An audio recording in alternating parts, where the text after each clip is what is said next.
दोस्तों, यह कहानी है एक खुशकिस्मत बहू की जिसे आप देख रहे हैं। पर कहानी स्टार्ट होती है। मेरी मैरिज तय होने के समय से ही मोबाइल पर बात होने लगी थी मेरी इनसे। अच्छे लगे थे मुझे ये सुलझे हुए से नेक इंसान। मैं अक्सर इनसे पूछती थी कि अगर मेरी और आपकी माँ में कोई झगड़ा हुआ तो आप किसका साथ देंगे। इनका जवाब होता पता नहीं।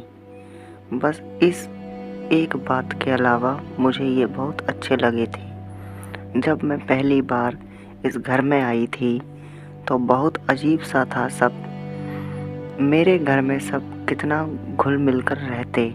कभी कभी तो हम मजाक मजाक में किसी एक को चिढ़ाने के लिए उसकी थाली में रखे खाने को खा जाते।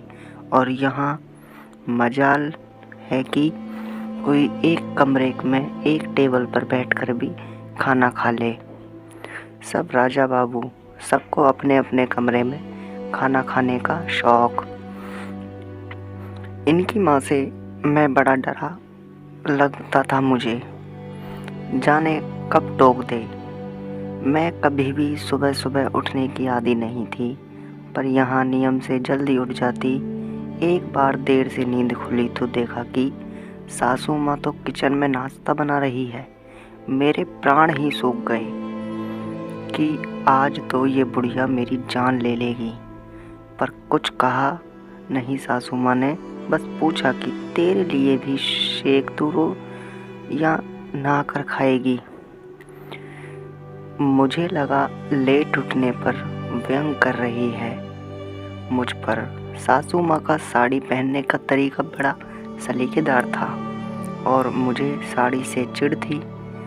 पहने में ही घंटों लग जाते, फिर पहनने का काम करना अजब हाल था मेरा। हर आधे पौन घंटे में फिर से सब ठीक करना पड़ता, नहीं तो सासू माँ टोक देती कि तमीज़ नहीं है क्या, ठीक से पहनो। एक बार तो चिढ़ ही गई, बोली कि जब नहीं पहना आता तो या तो सीख लो या रहने दो, वो पहनो, कार्टून क्यों बन जाती हो। बहुत रोना आया था मुझे। एक तो इतनी मेहनत करो और ऊपर से इनकी सुनो भी। मैंने भी ठान ली कि अब साड़ी चाहे चूल्हे में।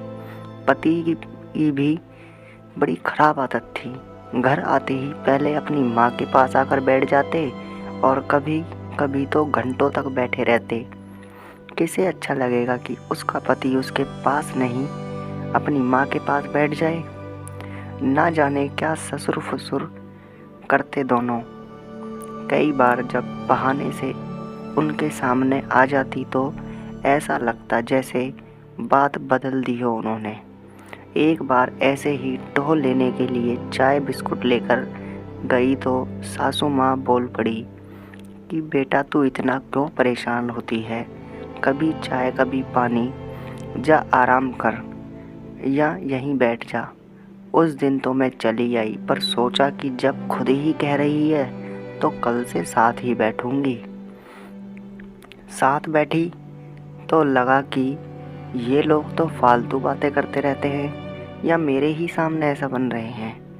जब मेरे बेबी होने वाला था तो डरते डरते पूछा था कि बच्चे का नाम क्या रखेंगे माँ। कितना खुश होकर सासू माँ ने जवाब दिया कान्हा। और मैं डर गई, पूछ ही नहीं पाई कि अगर बेटी हुई तो। न जाने क्या क्या सोचकर मैंने वे दिन काटे।